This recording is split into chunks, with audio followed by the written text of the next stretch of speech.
Well, as the war in Iran rages on, so too are attacks on oil tankers and freight ships in the Gulf region.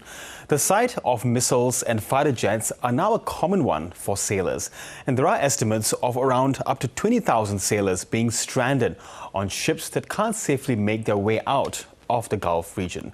Well, Sal Mercogliano is a maritime historian at Campbell University, North Carolina, and host of What's Going On Gone with Shipping on YouTube, and he joins me now. Sal, good to have you back on the program. So, in all the talk about ships being stuck carrying, valuable goods like oil and fertilizers, but the story of the crew members in those massive ships. What do we know at this point? What are they sort of going through? What's happening on board those vessels right now for those crew members? Well, good evening, and thank you for having me. Really, most crew right now are probably more bored than anything. They've been sitting there for a couple of weeks.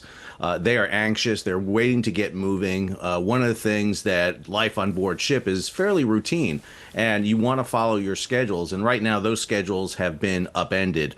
Obviously, there's always the fear of attacks. We've seen attacks all the way up and down the Persian Gulf. Had 3 tankers attacked off Kuwait, a number of ships attacked off the Strait of Hormuz. But for the vast majority of them, they're kind of bored. They want to get the ships moving. They want to get back onto their routines. A lot of them are probably waiting to get rotated off and to get back home, and more importantly, to communicate with their family members. A lot of communication has been disrupted by this attacks. So the longer this goes, Sal, from weeks to months perhaps, we don't know, what concerns do you have for their welfare and this prospect of them being able to get out back to their home countries? Well, we've seen mariners' lives be disrupted over the past 5 years. Go back into COVID, and one of the things we had during COVID, it was very difficult for merchant mariners to get reliefs, to head home, to have any kind of semblance of a normal life. I mean, it really has been an upending routine. Add to it the geopolitical aspects, attacks in the Black Sea, in the Red Sea. Shipping has become much more dangerous for merchant mariners. It makes it more difficult for shipping companies to hire merchant mariners because of this career path having such dangers associated with them. So obviously one of the things, the concerns for many people around there are the safety and well-being of those merchant mariners. Yeah, and given they're civilians, Sal, are there rules of war with this? Are there international mechanisms in place to ensure that those maritime workers are safe? And are there, provisions either by shipping companies or national authorities to make sure that they are safe? Well, there are international organizations that are looking out. For example, the International Transport Federation has worked out agreements whereby ships sailing into the region, if the crews do not want to participate in this, they don't want to sail into a war risk area, which this is, would have the right to refuse that, although that could come with ramifications and for future hiring. There is war risk bonuses that are guaranteed for the crew members, 100% bonuses for sailing in this area. But again, many of these crews make fairly little money. I think the average minimum salary for a mariner right now is about $23 US. So there are concerns about their safety and their well-being. Of course, what we've seen is in the attacks, a lot of efforts pooled together to help save them. The story you had about the Thai ship getting hit, we know that there was immediate rescue effort being done by the Omani Navy, and there's also salvage and fire boats in the vicinity when those tankers were hit up around Kuwait. Yeah, and on that note, do you think there may be an issue in the future, given the experiences of these sailors, that perhaps the industry may face a shortfall of labor, given the fears that are playing out on the TV screens and on people's mobile phones of these tankers getting struck and seeing fire and smoke billowing from these tankers and freight ships? Yeah, we're seeing, companies hire more merchant mariners from new locations, Africa, Central America, a lot of new places, outside the norm. In the past, it's been Philippines, India, Indonesia, China. That has been really the bedrock for mariners out there.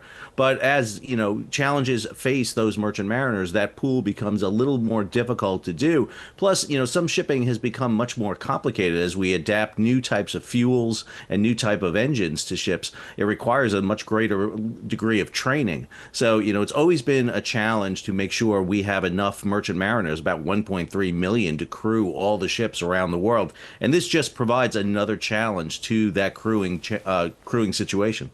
Yes, and still on the long-term impacts, if one was the head of a shipping company or a shipping captain, what might be on the back of their minds as well? Accusations, at least at the moment, that Iran has deployed high-tech mines in the Persian Gulf and along the Strait of Hormuz. Is that a factor that's going to affect shipping down the line?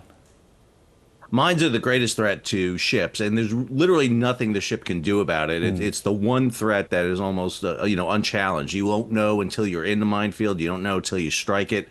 It's really a weapon that's hidden, and so it provides a big threat to them. We're seeing some shipping companies that are working to try to get their ships out. We just had a bulk vessel from Star Bulk make a run out. We've had a couple of Greek-owned vessels make runs out. So, I mean, there's a lot of challenge here about whether they're working for the safety of the crew or they see an opportunity for some big money here.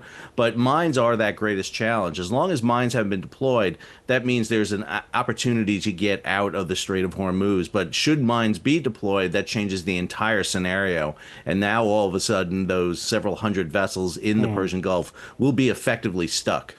Yes, and beyond that, would added risk then, inevitably mean added costs? Every time you add any sort of risk challenge, what we see is costs go up. I think one of the biggest hidden costs we're seeing right now that's being transferred to everyone is the cost for fuel for ships. The bunker fuel, the fuel we use to refuel vessels with, has more than doubled. We're seeing shortages in aviation fuel. So, I mean, we're seeing costs translate. And as soon as you add the cost for ship fuel go up, that means food goes up. It means fertilizer goes up. It means everything goes up. And unfortunately, what we will see is that in our wallets and pocketbooks. Now, the U.S. president, he's calling for help from his international allies to secure the Strait of Hormuz. What do you read into that in terms of the waterways security or lack thereof, of course, and who's really in control there? Well, the U.S. has had a plan to wage a war in the Persian Gulf for a long time, for 40 years. I mean, this has been an issue. The idea of the Strait of Hormuz being closed is not new. The effort here that's really surprising is President Trump and literally the desperate measure he's taking right now to try to get some sort of allied assistance in opening the strait back up and providing escorts. It appears that the U.S. went in with an offensive capability into Iran, but without really thinking about the defensive results, in particularly the disruption in global shipping. Remember, the first week what we saw was shipping lock up largely due to insurance reasons. But after that, it's a result of the security issues. And the fact that the U.S. didn't either have enough forces there or had coordinated with allies to ensure that there was enough support to assist in the movement through the straits is really a problem for the United States. And this is where the U.S. is right now scrambling. We see the notes from the president trying to get some allied support in there because the U.S. Navy has limited assets along with the U.S. military to wage both offensive strikes against Iran and perform defensive convoy operations in and around the Persian Gulf. Okay, Sal Mercogliano, really good to get your insights on the shipping industry. Thank you so much once again. Thank you for having me. Good evening.